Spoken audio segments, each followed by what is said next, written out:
ओम श्री परमात्मने नमः। दूसरा अध्याय।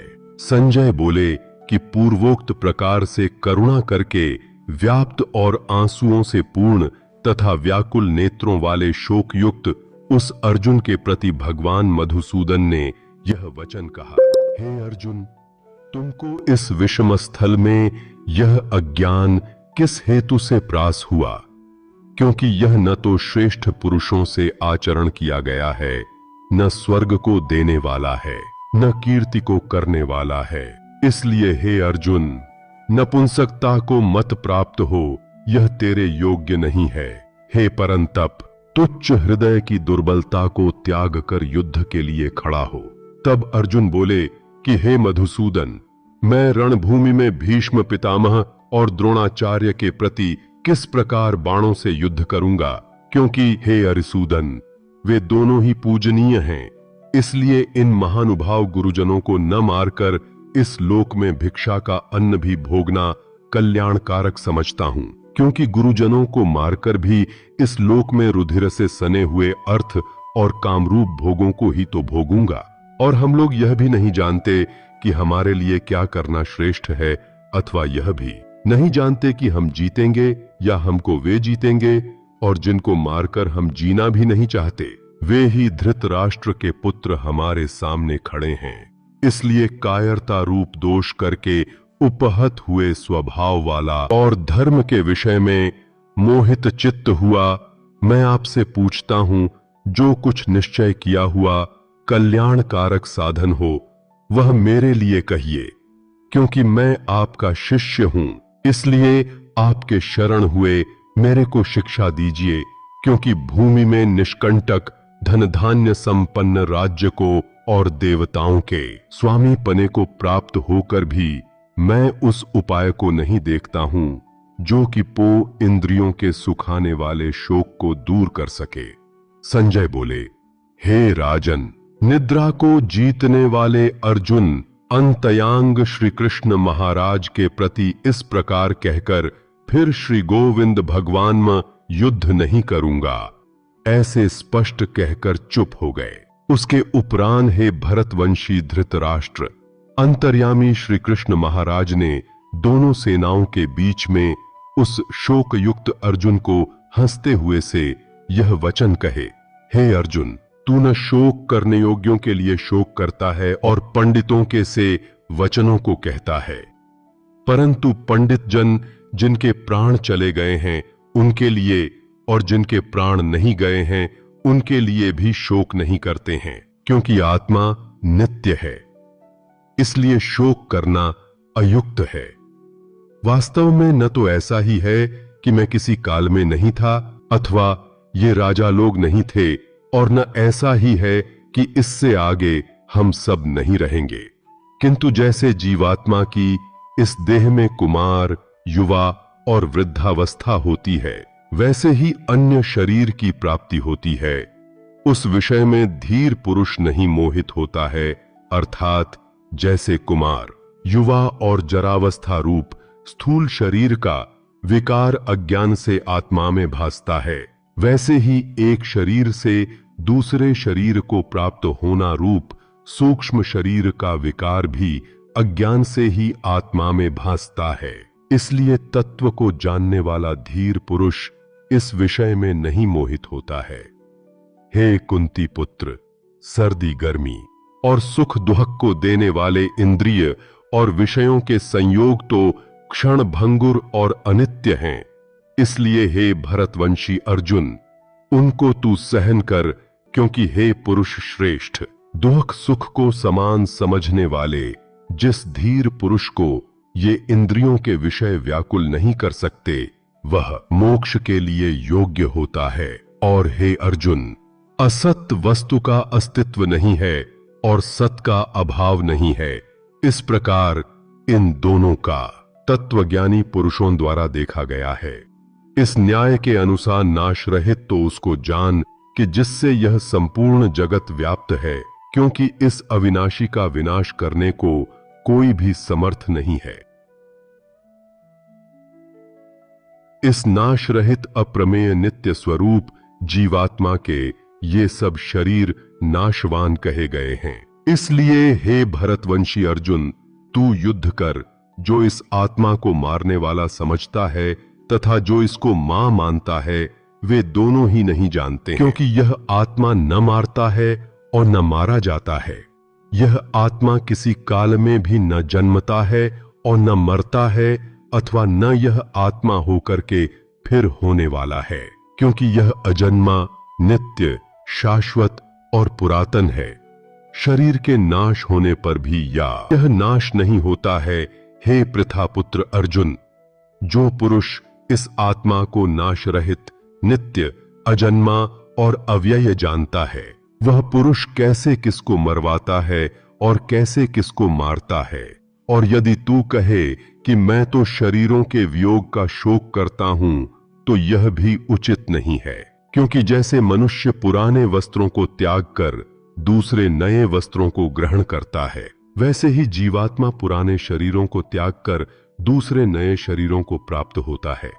हे अर्जुन, इस आत्मा को शस्त्रादि नहीं काट सकते हैं, और इसको आग नहीं जला सकती, और इसको जल गीला नहीं कर सकते हैं, और वायु नहीं सुखा सकता है, क्योंकि यह आत्मा अच्छेद्य है। यह आत्मा अदाह्य, अकेद्य और अशोष्य है, तथा यह आत्मा निःसंदेह नित्य, सर्वव्यापक, अचल, स्थिर रहने वाला और सनातन है। यह आत्मा अव्यक्त अर्थात इंद्रियों का अविषय, और यह आत्मा अचिंत्य अर्थात मन का अविषय, और यह आत्मा विकार रहित अर्थात न बदला वाला कहा गया है। इससे हे अर्जुन, इस आत्मा को ऐसा जान का शोक करने योग्य नहीं है, अर्थात तुझे शोक करना उचित नहीं है। यदि तू इसको सदा जन्मने और सदा मरने वाला माने, तो भी अर्जुन इस प्रकार शोक करने को योग्य नहीं है, क्योंकि ऐग होने से तो जन्मने वाले की निश्चित मृत्यु और मरने वाले का निश्चित जम होना सिद्ध हुआ। इससे भी तू इस बिना उपाय वाले विषय में शोष करने को योग्य नहीं है। यह भीष्मादिकों के शरीर मायामय अनित्य हैं, इससे शरीरों के लिए भी शोक करना उचित नहीं, क्योंकि अर्जुन, संपूर्ण प्राणी जन्म से पहले बिना शरीर वाले और मरने के बाद भी बिना शरीर वाले ही हैं। केवल बीच में ही शरीर वाले प्रतीत होते हैं, फिर उस विषय में क्या चिंता है। हे अर्जुन, यह आत्म तत्व बड़ा गहन है, इसलिए कोई महापुरुष ही इस आत्मा को आश्चर्य की ज्यों देखता है, और वैसे ही दूसरा कोई महापुरुष ही आश्चर्य की ज्यों ओसे किसी इसके तत्व को कहता है, और दूसरा कोई ही इस आत्मा को आश्चर्य की ज्यों सुनता है, और कोई कोई सुनकर भी इस आत्मा को नहीं जानता। हे अर्जुन, यह आत्मा सबके शरीर में सदा ही अवध्य है, इसलिए संपूर्ण भूत प्राणियों के लिए तू शोक करने को योग्य नहीं है, और अपने धर्म को देखकर भी तू भय करने को योग्य नहीं है, क्योंकि धर्मयुक्त युद्ध से बढ़कर दूसरा कोई कल्याणकारक कर्तव्य क्षत्रिय के लिए नहीं है। हे पार्थ, अपने आप प्राप्त हुए और खुले हुए स्वर्ग के द्वार रूप इस प्रकार के युद्ध को भाग्यवान क्षत्रिय लोग ही पाते हैं, और यदि तू इस धर्मयुक्त संग्राम को नहीं करेगा, तो स्वधर्म को और कीर्ति को खोकर पाप को प्राप्त होगा, और सब लोग बहुत काल तक रहने वाली अपकीर्ति को भी कथन करेंगे, और अपकीर्ति माननीय पुरुष के लिए मरण से भी अधिक बुरी होती है, और जिनके तू बहुत माननीय होकर भी अब तुच्छता को प्राप्त होगा। महारथी लोग तुझे भय के कारण युद्ध से उपराम हुआ मानेंगे।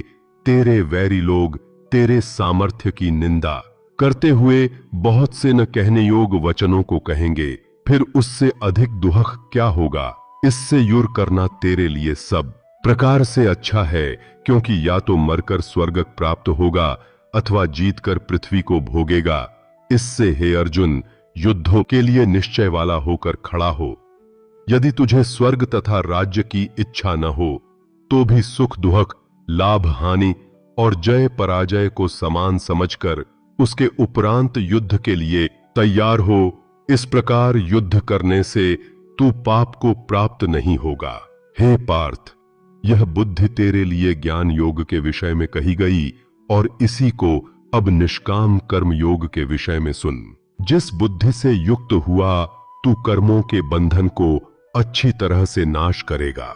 इस निष्काम कर्म योग में आरंभ का अर्थात बीज का नाश नहीं है और उल्टा फल रूप दोष भी नहीं होता है। इसलिए इस निष्काम कर्म योग रूप धर्म का थोड़ा भी साधन जन्म मृत्यु रूप महान भय से उद्धार कर देता है। हे अर्जुन, इस कल्याण मार्ग में निश्चयात्मक बुद्धि एक ही है और अज्ञानी पुरुषों की बुद्धियां बहुत भेदों वाली अनंत होती हैं। हे अर्जुन, जो सकामी पुरुष केवल फलश्रुति में प्रीति रखने वाले, स्वर्ग को ही परम श्रेष्ठ मानने वाले, इससे बढ़कर और कुछ नहीं है ऐसे कहने वाले हैं, वे अविवेकी जन जन्म रूप कर्म फल को देने वाली और भोग लगा ऐश्वर्य की प्राप्ति के लिए बहुत सी क्रियाओं के विस्तार वाली इस प्रकार की जिस दिखाऊ शोभायुक्त वाणी को कहते हैं, दो वाणी द्वारा हरे हुए चित्त वाले तथा भोग और ऐश्वर्य में आसक्ति वाले को पुरुषों के अंतःकरण में निश्चयात्मक बुद्धि नहीं होती है। हे अर्जुन, सब वेद तीनों गुणों के कार्य रूप संसार को विषय करने वाले अर्थात प्रकाश करने वाले हैं। इसलिए तू असंसारी अर्थात निष्कामी और सुख दुखादि द्वंद्वों से रहित नित्य वस्तु में स्थित तथा योग क्षेम को चाहने वाला और आत्मपरायण हो, क्योंकि मनुष्य का सब ओर से परिपूर्ण जलाशय के प्राप्त होने पर छोटे जलाशय में जितना प्रयोजन रहता है, अच्छी प्रकार ब्रह्म को जानने वाले ब्राह्मण का भी सब वेदों में उतना प्रयोजन रहता है। अर्थात जैसे बड़े जलाशय के प्राप्त हो जाने पर जल के लिए छोटे जलाशयों की आवश्यकता नहीं रहती, वैसे ही ब्रह्मानंद की प्राप्ति होने पर आनंद के लिए वेदों की आवश्यकता नहीं रहती। इससे तेरा कर्म करने मात्र में ही अधिकार होवे, फल में कभी नहीं, और तू कर्मों के फल की वासना वाला भी मत हो तथा तेरी कर्म न करने में भी प्रीति न होवे। हे धनंजय, आसक्ति को त्याग कर तथा सिद्धि और असिद्धि में समान बुद्धि वाला होकर योग में स्थित हुआ कर्मों को कर। यह समत्व भाव ही योग नाम से कहा जाता है। इस समत्व रूप बुद्धि योग से सकाम कर्म अत्यंत तुच्छ है। इसलिए हे धनंजय, समत्व बुद्धि योग का आश्रय ग्रहण कर, क्योंकि फल की वासना वाले अत्यंत दीन हैं। समत्व बुद्धि युक्त पुरुष पुण्य पाप दोनों को इस लोक में ही त्याग देता है, अर्थात उनसे लिपायमान नहीं होता। इससे समत्व बुद्धि योगित लिए ही चेष्टा कर। यह समत्व बुद्धि रूप योग ही कर्मों में चतुरता है, अयो कर्म बंधन से छूटने का उपाय है। क्योंकि बुद्धि योग युक्त ज्ञानी कर्मों से उत्पन्न होने वाले फल को त्याग कर जन्म रूप बंधन से छूटे हुए निदो अर्थात अमृतमय परम पद को प्राप्त होते हैं। हे अर्जुन, जिस कालो तेरी बुद्धि मोहरूप दलदल को बिल्कुल तर जाएगी, तब तू सुनने योग्य और सुने हुए के वैराग्य को प्राप्त होगा। जब तेरी अनेक प्रकार ने सिद्धांतों को सुनने से विचलित हुई बुद्धि परमात्मा के स्वरूप में अचल और स्थिर ठहर जाएगी, तब तू समत्व रूप योग को प्राप्त होगा। इस प्रकार भगवान के वचनों को सुनकर अर्जुन ने पूछा, हे केशव, समाधि में स्थित स्थिर बुद्धि वाले पुरुष का क्या लक्षण है और स्थिर बुद्धि पुरुष कैसे बोलता है, कैसे बैठता है, कैसे चलता है। उसके उपरांत श्री कृष्ण महाराज बोले, हे अर्जुन, जिस काल में यह पुरुष मन में स्थित संपूर्ण कामनाओं को त्याग देता है, उस काल में आत्मा से ही आत्मा में संतुष्ट हुआ स्थिर बुद्धि वाला कहा जाता है तथा दुखों की प्राप्ति में उद्वेग रहित है। मन जिसका और सुखों की प्राप्ति में दूर हो गई है, स्पृहा जिसकी तथा नष्ट हो गए हैं, राग भय और क्रोध जिसके, ऐसा मुनि स्थिर बुद्धि कहा जाता है। जो पुरुष सर्वत्र स्नेह रहित हुआ, उन शुभ तथा अशुभ वस्तुओं को प्राप्त होकर न प्रसन्न होता है और न द्वेष करता है। उसकी बुद्धि स्थिर है। और कछुआ अपने अंगों को जैसे समेट लेता है, वैसे ही यह पुरुष जब सब ओर से अपनी इंद्रियों को इंद्रियों के विषयों से समेट लेता है, तब उसकी बुद्धि स्थिर होती है।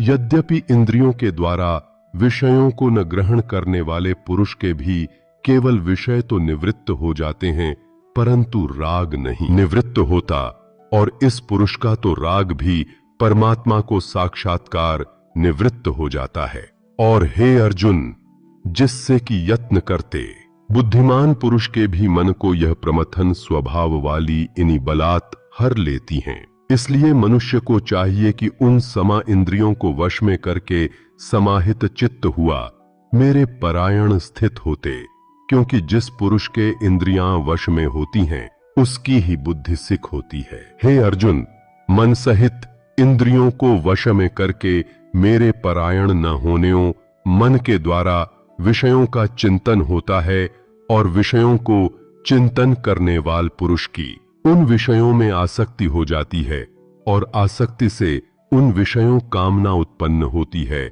और कामना में विघ्न पड़ने से क्रोध उत्पन्न होता है। क्रोध से अविवेक अर्थात मूढ़ भाव उत्पन्न होता है। अविवेक से स्मरण शक्ति भ्रमित हो जाती है, और स्मृति के भ्रमित हो जाने से बुद्धि अर्थात ज्ञान शक्ति का नाश हो जाता है, और बुद्धि के नाश होने से यह पुरुष अपने श्रेय साधन से गिर जाता है। परंतु स्वाधीन अंतःकरण वाला पुरुष राग द्वेष से रहित अपने वश में की हुई इंद्रियों द्वारा विषयों को भोगता हुआ अंतःकरण की प्रसन्नता अर्थात स्वच्छता को प्राप्त होता है। उस निर्मलता के होने पर इसके संपूर्ण दुखों का अभाव हो जाता है, और उस प्रसन्न चित्त वाले पुरुष की बुद्धि शीघ्र ही अच्छी प्रकार स्थिर हो जाती है। हे अर्जुन, साधन रहित पुरुष के अंतःकरण में श्रेष्ठ बुद्धि नहीं होती है, और उस अयुक्त के अंतःकरण में आस्तिक भाव भी नहीं होता है, और बिना आस्तिक भाव वाले पुरुष को शांति भी नहीं होती। फिर शांति रहित पुरुष को सुख कैसे हो सकता है? क्योंकि जल में वायु नाव को जैसे हर लेता है, वैसे ही विषयों में विचरती हुई इंद्रियों के बीच में जिस इंद्रिय के साथ मन रहता है, वह एक ही छानी इस अयुक्त पुरुष की बुद्धि को हरण कर लेती है। इससे महाबाहो, जिस पुरुष की इंद्रियां सब प्रकार इंद्रियों के विषयों से बा की हुई होती हैं, उसकी बुद्धि स्थिर होती है। और हे अर्जुन, संपूर्ण भूत प्राणियों के लिए जो रात्रि है, उस नित्य शुद्ध बोध स्वता परमानंद में भगवत को प्राप्त हुआ योगी पुरुष जागता है, और जिन नाशवान क्षण भंगुर सांसारिक सुख में सब भूत प्राणी जागते हैं, तत्वश जानने वाले मुनि के लिए वह रात्रि है जैसे सब ओर से परिपूर्ण अचल प्रतिष्ठा वाले समुद्र के प्रति नाना नदियों के जल उसको चलायमान न करते हुए ही समा जाते हैं, वैसे ही जिस स्थिर बुद्धि पुरुष के प्रति संपूर्ण भोग किसी प्रकार का विकार उत्पन्न किए बिना ही समा जाते हैं, वह पुरुष परम शांति को प्राप्त होता है, न कि भोगों को चाहने वाला। क्योंकि जो पुरुष संपूर्ण कामनाओं को त्याग कर ममता रहित और अहंकार रहित स्पृहा रहित हुआ बरतता है, वह शांति को प्राप्त होता है। हे अर्जुन, यह ब्रह्म को प्राप्त हुए पुरुष की स्थिति है। इसको प्राप्त होकर योगी कभी मोहित नहीं होता है, और अंत काल में भी इस निष्ठा में स्थित होकर ब्रह्मानंद को प्राप्त हो जाता है। इस प्रकार श्रीमद् भगवद गीता रूपी उपनिषद एवं ब्रह्म विद्या तथा योग शास्त्र विषयक श्री कृष्ण और अर्जुन के संवाद में सांख्य योग नामक दूसरा अध्याय समाप्त होता है। और धार्मिक वीडियो देखने के लिए चैनल को सब्सक्राइब करें, वीडियो को लाइक शेयर करें। धन्यवाद।